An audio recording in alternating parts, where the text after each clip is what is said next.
Hey guys, today we're in the book of First Chronicles chapter 19. Now that David has defeated the Philistines and is starting to move out the territory of Israel, like any conquest, there's always more problems. And today we see that with the Amorites and the Syrians.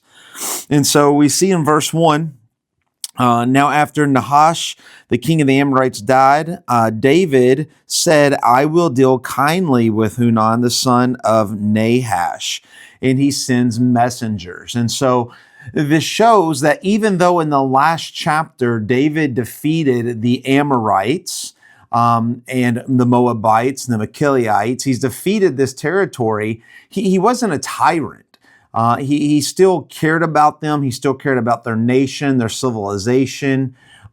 He wasn't just another king. He was different. There was something different about him.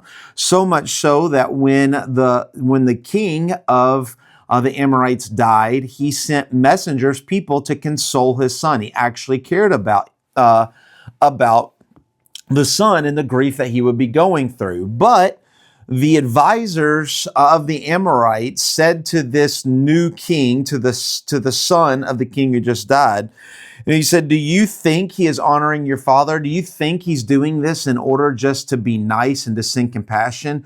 No, he's sneaking around. He's getting the layout of the palace and of the kingdom. He's seeing the working. He's using them to kind of figure out who we are and how he can take us over even more.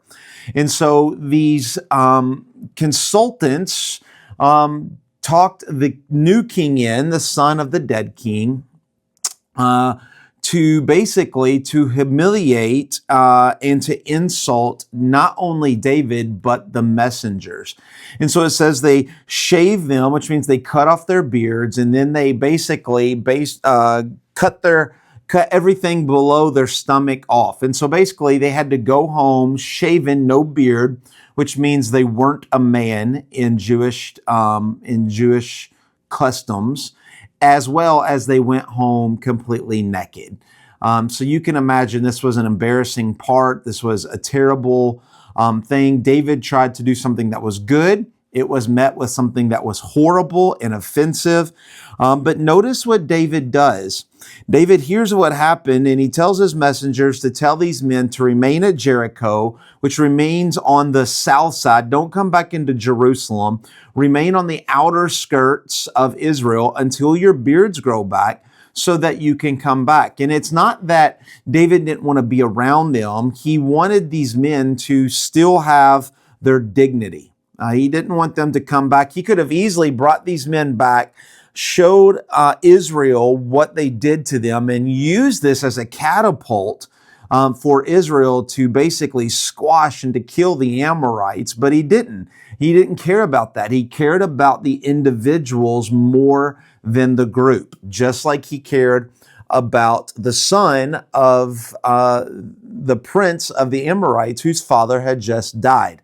And so once again, though we're reading the story again, we read this in Samuel, but though we're reading this again, we get a highlight, not of just how good David was, but what does this mean for the new David to come? The new David is going to care about the individuals. He's going to have compassion. It's not just about a takeover and a new king of building the government and spreading the land of Israel. He truly cared about people. This new David is going to care about people. And so what happens after this had happened, verse 6 says, the Amorites saw what they've done. They came to the realization that what they did, that wasn't right. Man, we kind of backed ourselves into a corner. And so it says that they hired chariots and horsemen from the Mesopotamia. This would mean that they hired a military. They hired mercenaries, right? They hired a military to come and to help them because they knew what they did was wrong, and they knew that David had to do something about it. He had to react to the shame that they brought onto these messengers. And that's exactly what he did. He told verse 8, all of the army of the mighty men. He sends all of his mighty men. And that doesn't happen often, but here he sends all of his mighty men to go against the Amorites. And so when Joab saw that the battle was set up against him, both in the front and the rear, as Joab, the leader of the mighty men, David's general, he realizes he's surrounded. He's surrounded not only by the Amorites, but the Syrians have come and helped him. These mercenaries have come and helped him. And so they're here, and Joab doesn't give up. He basically says, we're going to attack this on both flanks. And so he sends some this way, some this way. He says, if I get in trouble, send some men to help me. And if you get in trouble, I'll send some to help you. But we're going to fight. We're going to move forward with this. And then we see verse 13 should have given you a drawback to Joshua.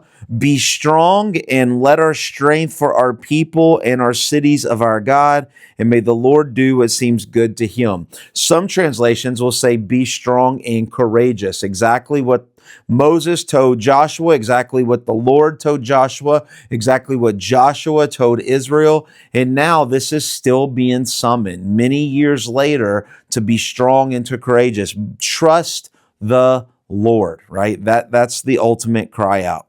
And so they do so.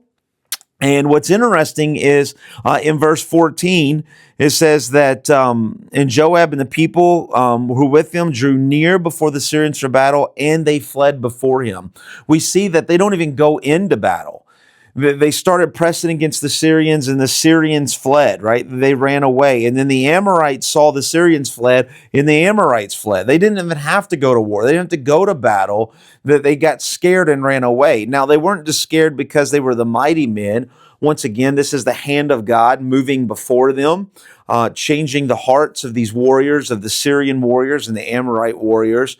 But it was being strong and courageous, trusting in the Lord in the most difficult part, and the hand of the Lord moves in front of them. And that's exactly what happens.